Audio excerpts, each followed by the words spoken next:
HEM, Ben. We are going to Agile Alliance 2023 conference in July.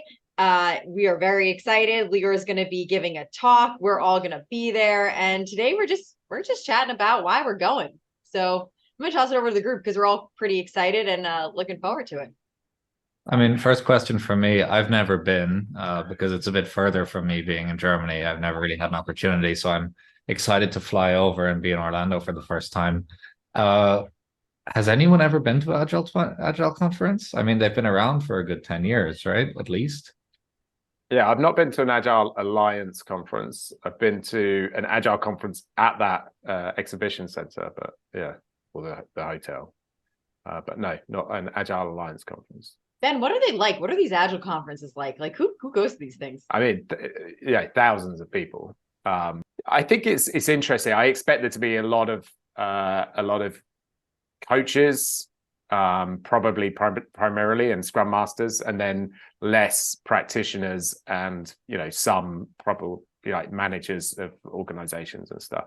When you say less, you mean not as many? Yeah. Yeah. Why do people go? Why do they attend and buy the ticket?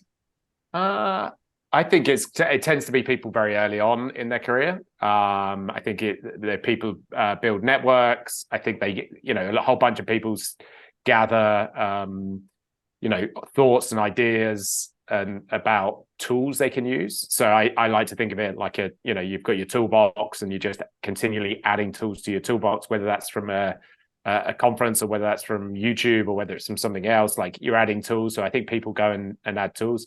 And then I think there's people who are probably like us who are have tools that they want to share. So they've got like great ideas. Like, I really, really think you guys should be trying this and trying to get those tools out into the world. Yeah, and that's why we're going. So we've spent years and years developing these tools, and we want to share them with the world. We want people, we think that Agile is, people are challenged right now getting the results that Agile promises, and we think we've got some answers to that. What made us pick this one? Is it just kind of the mothership of all Agile conferences? Is this, everyone else has to call them like Agile practitioners in Germany. This one just gets to be called Agile. Is this the big show? This is the big one. Yeah, I don't know how it works on attendees and globally, but yeah, certainly it's one of the most reputable ones.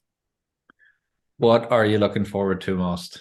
Let's apart from Lior's talk, obviously. Yeah, let's just make sure we all know Leo's talking. So I'm looking forward to that. And what else? I think it will be good to get a pulse of the Agile industry, especially since we've kind of, we're coming with the pandemic, kind of group activities were like somewhat curbed. And I know we had Zoom and everything else, but like the water cooler chats dissolved over that period of time. So it'd be interesting to kind of just get, for me at least, a pulse of people's attitude and thoughts about what's going on in an unofficial capacity. And for us, I mean, we've spent, we got started working on these tools in January of 2019. And the groups of people we've presented them to have been very enthusiastic. So I'm excited to get broader feedback, and where we have an opportunity to speak with thousands of people and really get a sense of, have we got it right? What can we learn? How can we collaborate? Who else has also been thinking about some of the things that we've put out there? Yes, like to broaden our perspective, right? To look wider and see what's out there beyond what we've developed or worked on. Do you think there's a chance we show up and someone else has created their own tools and approach and we're like, wow, this is way better than what we've got? This is I think there's I don't think there's anything going to be better or worse. I just think there's going to be kind of different experiences forming different outlooks. So we might find that other people have a different framework or a different way of approaching things or different tools from their toolbox that kind of manifest from their experience. And obviously ours is manifested from our experience. So yeah, I guess it's a nice way of saying, you know, they're all they're all valid, but I don't expect that we're going to be upset where, you know, oh crap, someone's done better than us. Are you sure they're all going to be valid and there won't be any worse? What if SAFe have a table? I think they're valid from where they come from, right? So if you are trying to transform a huge organization with no agility, then maybe an implementation of SAFe gets you from 0 to 1.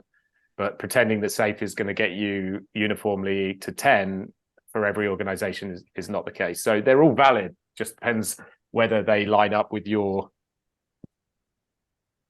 you know, what you expect to achieve, I think. Goes back to why we did this to begin with, and it's the same reason why we built the Agile design tool. We didn't put the effort into this because like we love doing this stuff. We put the effort into this because there's a need. So if there's someone out there who's come up and addressed all of these things, then nobody knows who they are either, because these things are not in practice in the current Agile industry. So it'd be really interesting to meet a person like that, and maybe there'd be an opportunity to collaborate. I'm excited to go to the conference to see, yes, what people are putting out there. Maybe someone's doing something better than we are, which is great, right? Like, I don't think I always want to be the best in the room. I want to be learning and reaching for something, right? If I'm the smartest person in the room, I should go find a different room. So I'm really curious to see what we can learn from other people, how other people are doing things, and share ideas. And you know, I hope someone has something that we haven't thought of that maybe we can talk and learn from each other. Yeah, Jonathan Smart. I'd love to catch up with him again. I've met him once before, and having read the BVSSH, Better Value Sooner, Safer Happier, we can link that below. Yeah, I'd love to touch base with him and talk about some of the stuff he's written in that book. So yeah, I guess that would be one person I would be actively seeking out. Well, where's he coming? You guys stole my idea. Really, dude? Thank you, Lior. And with that, we are out of time. Lior, Lucci, Eddie, and Ben, thank you for being on this call and for your insight. Wonderful to have you guys as always, and we will see you next time.